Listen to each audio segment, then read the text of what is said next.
ಕೊಟ್ಟಿಯೂರ್ಗೆ ತೆರಳಿದ್ದ tempo traveller ಪಲ್ಟಿ.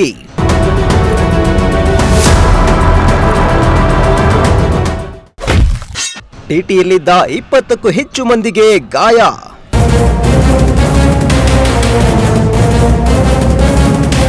ಕೊಟ್ಟಿಯೂರಿಗೆ ತೆರಳಿದ್ದ ವೇಳೆ ಟೆಂಪೋ ಟ್ರಾವೆಲರ್ ಪಲ್ಟಿಯಾಗಿ ಭೀಕರ ಅಪಘಾತ ಸಂಭವಿಸಿದ್ದು, ಟಿಟಿಯಲ್ಲಿದ್ದ ಸುಮಾರು 20 ಮಂದಿ ಗಾಯಗೊಂಡಿರುವ ಘಟನೆ ಕೇರಳದ ಕಣ್ಣೂರು ಜಿಲ್ಲೆಯ ಅಂಬಯತ್ತೋಡ್ ಬಳಿ ನಡೆದಿದೆ.